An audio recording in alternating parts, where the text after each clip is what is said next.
समाधियाँ जो हम जितने भी रावण लोग यहाँ हुए जी जी जी। और उनका शरीर जब पूर्ण होता है हाँ जी, हाँ जी। तो हमारी संप्रदाय में क्या है, समाधि दी जाती है उनकी।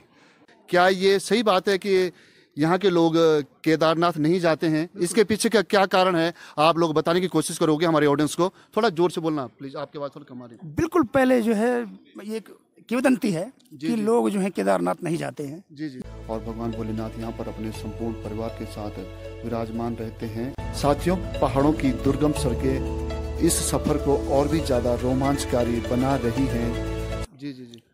तो वो आपस में लड़े थे कौरव और पांडव, तो उन्हें गोत्र हत्या का पाप लग गया था। जी जी।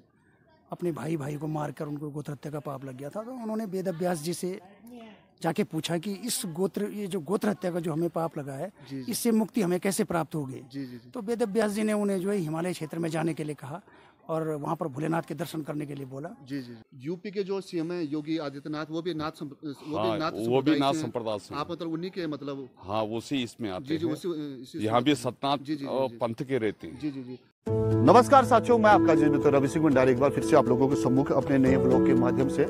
साथियों, आज मैं आप लोगों को एक ऐसे दिव्य और भव्य मंदिर से रूबरू कराने की कोशिश करूंगा जो देवों के देव महादेव का दिव्य और भव्य मंदिर है साथियों। जी हाँ साथियों, मैं बात कर रहा हूँ बूढ़ा केदार मंदिर के बारे में। काफी लोगों ने मुझे कहा कि भंडारी जी आप बूढ़ा केदार मंदिर के ऊपर वीडियो बनाएं, तो आप लोगों के लिए मैं ये वीडियो शूट कर रहा हूँ साथियों। साथियों, ऐसे कहा जाता है कि जो बूढ़ा केदार मंदिर है, इस मंदिर का निर्माण द्वापर युग में पांडवों ने किया था। साथियों, बूढ़ा केदार मंदिर में एक ऐसा दिव्य और भव्य शिवलिंग है जो स्वयंभू है साथियों, जिसकी गहराई आज तक वैज्ञानिक भी नाप नहीं पाए हैं। साथियों, बूढ़ा केदार मंदिर बहुत ही दिव्य और भव्य मंदिर है। तो साथियों, आप लोग मेरे साथ बने रहिए, आज की वीडियो बहुत ही ज्यादा इंटरेस्टिंग होने वाली है।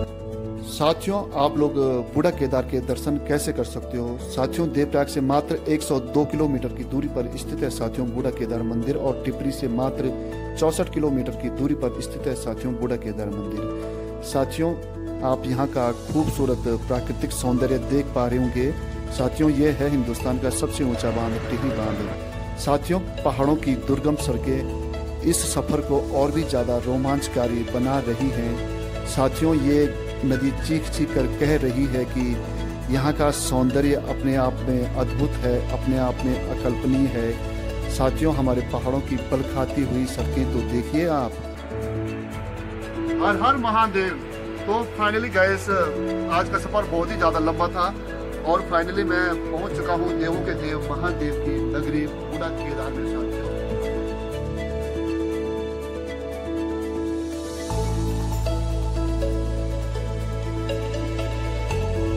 साथियों, बूढ़ा केदार मंदिर उत्तराखंड राज्य के टिहरी जनपद में स्थित है। बूढ़ा केदार मंदिर समुद्र सतह से 4400 मीटर की ऊंचाई पर स्थित है साथियों, बूढ़ा केदार मंदिर हिंदुओं का एक पवित्र धार्मिक स्थल है। ऐसी मान्यता है कि जो लोग बूढ़ा केदार मंदिर के दर्शन करते हैं, उनके जन्म जन्मांतर के पाप नष्ट हो जाते हैं।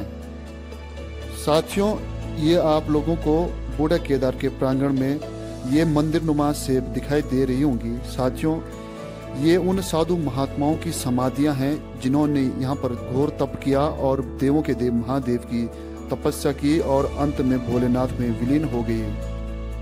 तो गाइस, मैं पहुंच चुका हूं अभी बूढ़ा केदार मंदिर में। यहाँ की लोकेशन बहुत ही ब्यूटीफुल लोकेशन है साथियों। यहाँ पर आकर एक बहुत ही ज़्यादा पॉजिटिव एनर्जी महसूस हो रही है मुझे।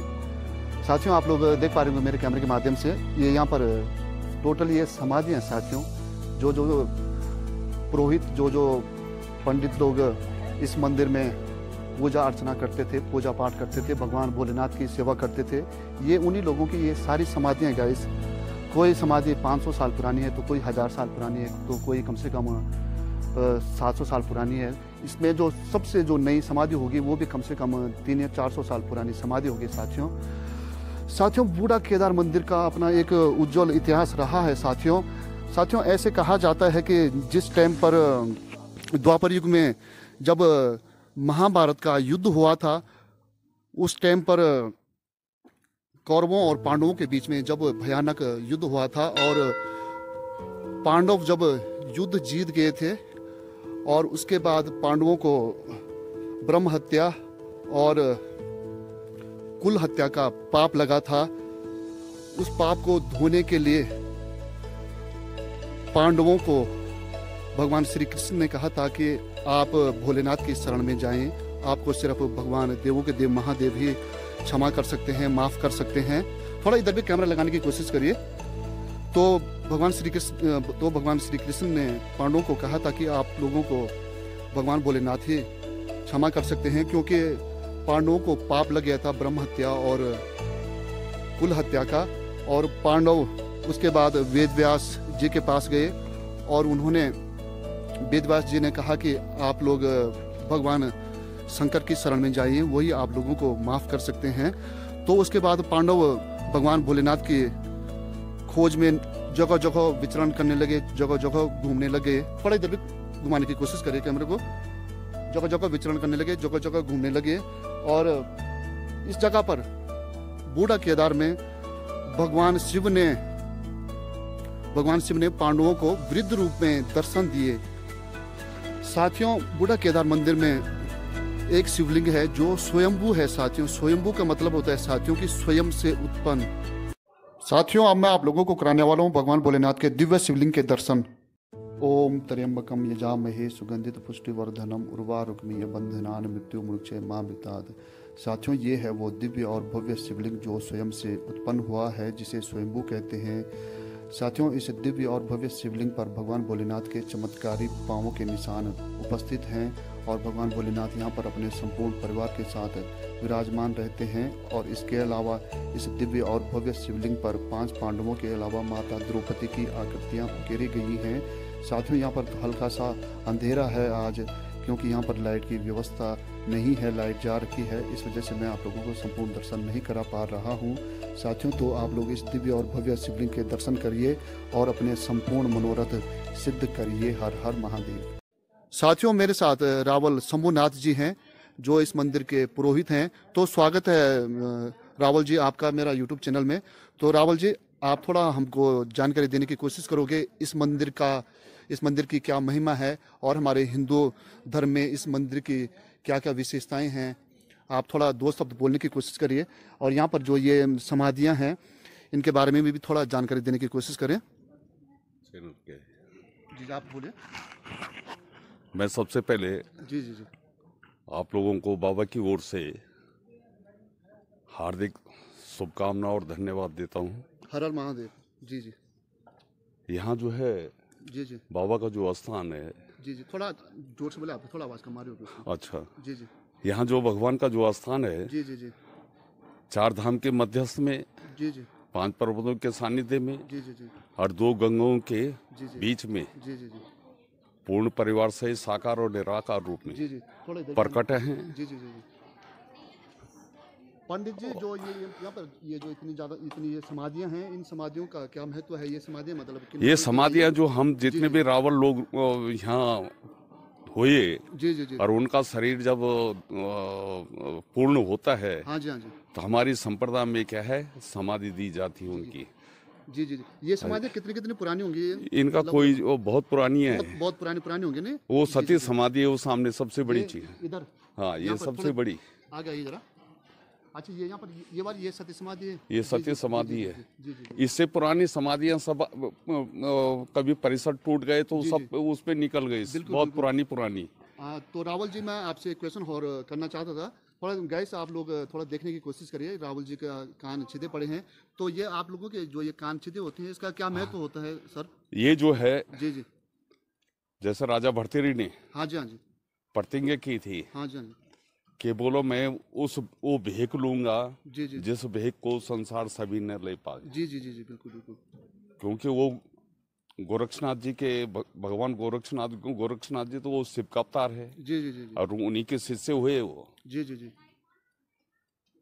तो दादा मच्छेंद्र नाथ से जो ये परंपरा चली। अच्छा रावल जी, आप नाथ संप्रदाय से आते हो, है ना? आप शायद नाथ संप्रदाय से आते हो।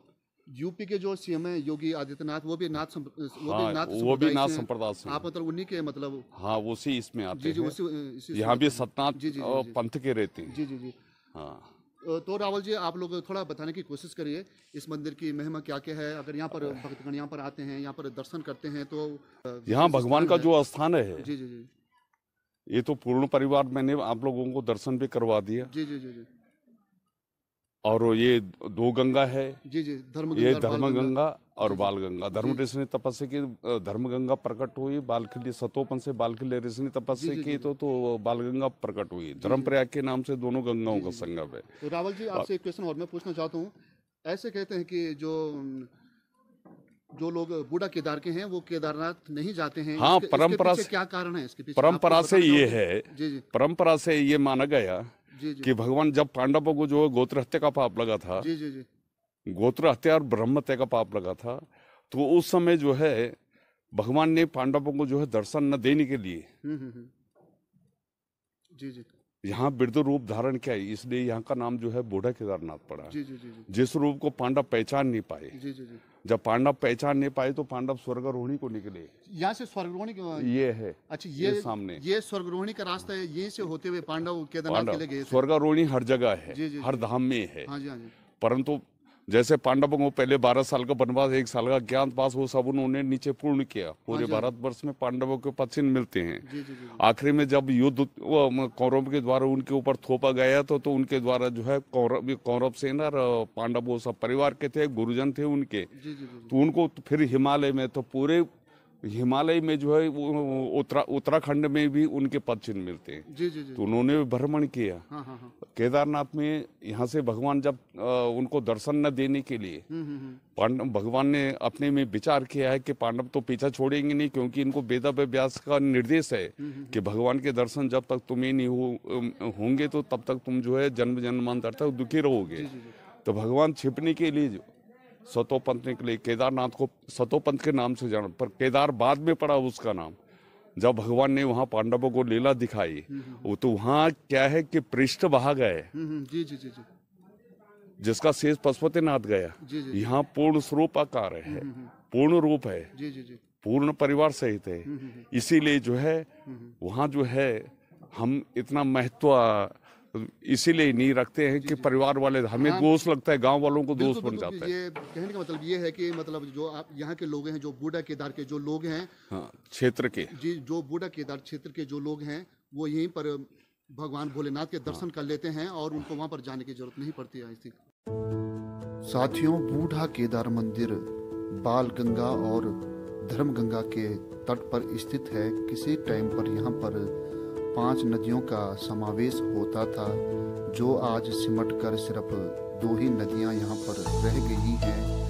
साथियों, बूढ़ा केदार मंदिर का हमारे सनातन हिंदू धर्म में एक विशेष महत्व है। साथियों, मेरे साथ भूपेंद्र सिंह नेगी जी, जो मंदिर के जो अध्यक्ष हैं, वो जुड़ चुके हैं। तो स्वागत है नेगी जी आपका मेरे यूट्यूब चैनल के माध्यम से। तो नेगी जी, मैं आपसे पूछना चाहता हूँ, थोड़ा आप इस मंदिर के बारे में बताने की कोशिश करें, थोड़ा जानकारी देने की कोशिश करें। इस मंदिर की क्या महिमा है ना? थोड़ा आप लोग बताने की कोशिश करो। बूढ़ा केदारनाथ का जो मंदिर थोड़ा है, जोर से बोले, आपके पास बूढ़ा केदारनाथ मंदिर जो है, जी जी, यहाँ पर जब कौरवों और पांडवों का युद्ध हुआ था, जी जी जी, तो वो आपस में लड़े थे कौरव और पांडव, तो उन्हें गोत्र हत्या का पाप लग गया था। जी जी, अपने भाई को मारकर उनको गोत्र हत्या का पाप लग गया था। तो उन्होंने वेद व्यास जी से जाके पूछा कि ये जो गोत्र हत्या का जो हमें पाप लगा है, इससे मुक्ति हमें कैसे प्राप्त होगी। जी जी, तो वेद व्यास जी ने उन्हें जो है हिमालय क्षेत्र में जाने के लिए कहा और वहाँ पर भोलेनाथ के दर्शन करने के लिए बोला। जी जी जी, तो पांडव हिमालय में आए, जी जी, और इस क्षेत्र में भी आए। जी जी, यहाँ पर भृगु पर्वत है, वहाँ से वो आए। ये बूढ़ा केदारनाथ जो है 5 पर्वत शिलाओं के बीच में है। जी जी जी, 5 महापर्वत हैं इसमें। जी जी, यक्षकूट, सिद्धकूट, अप्सरागिरी, भृगु पर्वत और स्वर्गरोहणी इसके बीच में स्थित है। जी जी, तो यहाँ पर वृद्ध रूप में भगवान भोलेनाथ ने उनको दर्शन दिए। जी जी, मतलब आकाशवाणी हुई कि यहाँ पर मेरा वृद्ध रूप है और अब आप आगे चले जाइए। आगे जो है सतोपंथ के लिए आप यहाँ से निकले तो स्वर्गरोहणी, ये स्वर्गरोहणी पर्वत है हमारा। अच्छा, ये स्वर्गरोहणी पर्वत कौन सा सर? ये पीछे जो ये पर्वत दिखाई दे रहा है? हाँ जी जी जी, यहाँ से आगे निकले पांडव। हाँ जी, तो यहाँ पर हमारे आज भी जो है पद चिन्ह है, पद चिन्ह, जैसे भीम का चूल्हा, भीम का तवा, पांडव की डोकरी, अर्जुन की कुर्सी, द्रौपदी की कंठी आदि आदि जो है चिन्ह आज भी इस स्थान पर पाए जाते हैं। तो यहाँ पर भोलेनाथ ने उनको वृद्ध रूप में दर्शन दिया, तो तब से यहाँ पर भोलेनाथ का जो है स्वयं लिंग है। और यहाँ पर हमारा जो है गुरु कैलापीठ देवता का भी जो है ये स्थान है। जी जी जी जी। जब गुरु कैलापीठ देवता मूल रूप से जो डोब चांदपुर चंपावत में थे, हाँ जी हाँ जी। तो विदेशी आक्रांताओं की दमनकारी नीति के कारण उनकी पूजा पद्धति में व्यवधान आया। जी जी जी। तो वो यहाँ पर आए और भगवान भोलेनाथ के साथ ही उन्होंने पिंडी रूप में रहना स्वीकार किया। और जो हमारे टीरी नरेश हुए हैं वो गुरु कैलापीठ देवता जो है उनके आराध्य रहे हैं। टीरी के जितने भी नरेश रहे हैं, जो हमारे भीड़ बढ़ रहे हैं, चाहे वो जीतू बगडवाल हो, चाहे वो माधो सिंह हो, चाहे वो रिखोला लोधी हो, तो सभी भीड़ भरों के आराध्य रहे हैं। और उनको जो है महाराज मानसा, जिनकी राजधानी श्रीनगर हुआ करती थी, उन्होंने उनको 90 जोला कठोर के अलंकरण से विभूषित किया। और वो 90 जोला कठोर जो है थाती कठोर पट्टी टिहरी जिले में है, और गाजना कठोर नेड़ कठोर उत्तरकाशी। सर जी, मैं आपसे एक बात और पूछना चाहूँगा। हमने सुना है, फिर हमने सर्च भी किया है, गूगल में भी सर्च किया है, यूट्यूब भी सर्च किया है, क्या ये सही बात है कि यहाँ के लोग केदारनाथ नहीं जाते हैं? इसके पीछे का क्या कारण है, आप लोग बताने की कोशिश करोगे हमारे ऑडियंस को? थोड़ा जोर से बोलना प्लीज, आपके बात थोड़ा कम आ रही है। बिल्कुल, पहले जो है ये किंवदंती है कि लोग जो है केदारनाथ नहीं जाते हैं। यहाँ ही उनको भोलेनाथ के दर्शन यहीं पर सुलभ हैं, यहीं पर ही प्राप्त करते थे। लेकिन अब ऐसा नहीं है। अब हम लोग वो जो केदारनाथ भी ज्योतिर्लिंग में है, हम लोग वहाँ पे जाते हैं, वहाँ के दर्शन करते हैं। लेकिन पहले से हम लोगों को ये था यहाँ पर कि हम केदारनाथ नहीं जाते। अगर हमने केदारनाथ जाना भी है तो यहाँ पर हम पहले आज्ञा लेके फिर केदारनाथ के दर्शन करते हैं, और ये सही बात है। सर जी, मैं आपसे एक क्वेश्चन और करना चाहता हूँ। जो यहाँ पर जो भगवान शिव का जो यहाँ पर ये जो शिवलिंग है, ये स्वयंभू है। इस शिवलिंग की क्या महिमा है? अगर भक्तगण यहाँ पर आते हैं तो उन लोगों को क्या क्या आशीर्वाद मिलता है भगवान की तरफ से? आप थोड़ा बताने की कोशिश करिए। सच्चे मन से जो भी यात्री यहाँ पर आता है, ये जो बूढ़ा केदारनाथ धाम है, जी जी जी, ये 4 धाम यात्रा का मुख्य पड़ाव स्थान था। जी जी जी। यात्री जो है यमुनोत्री से यात्रा शुरू कर गंगोत्री से बेलक होते हुए बूढ़ा केदार, बूढ़ा केदार से गुत्तू से पवाली कांठा होकर त्रिजुगी नारायण, और ये पैदल यात्रा करता। तो ये अहम पड़ाव था यहाँ पर। तो यहाँ पर जो मतलब भक्त जो है मतलब सच्चे हृदय से यहाँ पर यात्रा करता है, उसकी सारी मनोकामना पूर्ण होती है। और भगवान की विशेष पूजा अर्चना जो है, रुद्राभिषेक आदि षोडश उससे जो है पूजा होती है। और जो भी भक्त आते हैं उनकी सभी की मनोकामना पूर्ण होती है। और हम सभी थोड़ा आप बताने की कोशिश करिए। जो यहाँ पर ये जो समाधियाँ हैं, मैंने पंडित जी से भी पूछा था, रावल जी से भी पूछा था, तो जो ये समाधियाँ हैं इनका किस तरह का इतिहास रहा है? कोई समाधि कोई बड़ी है तो कोई छोटी है, तो थोड़ा इस पर भी प्रकाश डालने की कोशिश करोगे सर आप प्लीज़, कम शब्दों में थोड़ा? ये जो समाधियाँ हैं हमारी, ये हमारे नाथ जो पुजारी होते हैं, जो हमारे नाथ पुजारी होते हैं, ये कनफट्टे नाथ होते हैं। जी जी जी। ये गुरु गोरखनाथ संप्रदाय से हैं। जी, जिसमें ये और गुरु गोरखनाथ जी जो हैं भगवान भोलेनाथ के अवतार हैं। जी जी बिल्कुल। और हमारा यहाँ पर जो है गुरु कैलापीठ देवता वो गुरु गोरखनाथ जी के शिष्य हैं। जी जी जी। तो भोलेनाथ के अवतार हैं, और जो यहाँ पे पूजा करते हैं वो कानफटे नाथ होते हैं, दर्शनी नाथ उनको बोलते हैं। जब वो दिवंगत होते हैं तो उनकी जो है समाधियाँ इसी स्थान पर प्रांगण पर लगती है, उनकी समाधियाँ हैं। और उससे पहले भी बहुत ज्यादा समाधियाँ थी, ये सारा यहाँ टूट गया था। कितने साल पुरानी समाधियाँ होंगी? बहुत पुरानी समाधियाँ हैं, 40-45 साल तो हमें हो गए देखते हुए। 45 साल पहले एक लगी थी, उससे पहले की और हैं। तो अब जैसे जैसे जो होता है वो आगे बढ़ता है, लेकिन बहुत ज्यादा समाधियाँ थी इधर, ये सब टूट गया था। जैसे इसमें ये समाधि है, तो ये समाधि मतलब इसमें कुछ सती समाधि भी है? सती समाधि भी है, सती प्रथा जब थी तब की सती समाधि भी है यहाँ पर। सती समाधि आप थोड़ा बताने की कोशिश करोगे सर थोड़ा? ये वाली समाधि जो है सती समाधि है। ये वाली समाधि सती थोड़ा आगे जाइए। जी जी जी जी। ये वाली समाधि जो है ये सती समाधि, ये सती समाधि है। जी जी। और जो ये मतलब और सब जैसे यहाँ जी जी जी बिल्कुल बिल्कुल, आपने बिल्कुल सही बोला है। यहाँ पर जितनी भी समाधियाँ हैं, इन समाधियों की अलग अलग शेप है, मतलब दिखने में अलग अलग है। कोई छोटी है, कोई बड़ी है, तो इसका कुछ कारण है? कारण ये होता है कि जैसे सुलभ रहे होंगे, पत्थर रहे होंगे या जो भी रहे होंगे, पर वैल्यू सबकी बराबर है, सबकी वैल्यू एक जैसी है। सब जो है पुजारी हैं, दर्शन लिया हुआ है उन्होंने, जो अपने गृहस्थ से कोई मतलब नहीं होता, फिर भगवान की सेवा में लगते हैं और जो है यहाँ पर दिन रात जो है भगवान की पूजा करते हैं। और ये धाम है, यहाँ पर कभी पूजा बंद नहीं होती है। आप कुछ मैसेज देना चाहोगे नेगी जी मेरे यूट्यूब चैनल के माध्यम से लोगों को, कि आप लोग यहाँ पर आइए, यहाँ पर दर्शन कीजिए? कुछ मैसेज देना चाहोगे आप? सभी को ये मैसेज देना चाहेंगे कि ये जो हमारा तीर्थ है, ये पौराणिक तीर्थ है, यहाँ पर जरूर दर्शन करिए। और सच्चे मन से यहाँ पर जो दर्शन करता है उसकी सारी मनोकामनाएं पूर्ण होती हैं। और एक बार जो है जीवन में जो हमारे हिंदू धर्मावलंबी है उनको जरूर एक बार जो है भगवान बूढ़ा केदारनाथ के दर्शन जरूर करने चाहिए। इससे जो है उनके सारे मनोरथ पूर्ण होंगे और अच्छा है, हमारे जो सनातन संस्कृति है उसका प्रचार प्रसार होगा। ये मैं आपके यूट्यूब चैनल से जो है सभी से प्रार्थना करता हूँ, सभी से निवेदन करता हूँ। बहुत बहुत नेगी जी मेरे साथ जुड़ने के लिए आपका बहुत बहुत धन्यवाद। जी जी धन्यवाद। तो गाइस बहुत बहुत धन्यवाद आप लोगों का वीडियो को देखने के लिए। साथियों, अगर आप लोगों को मेरी वीडियो पसंद आती है तो चैनल को ज़रूर सब्सक्राइब करें और अपना प्यार प्रेम मेरे ऊपर ऐसे ही बना के रखें।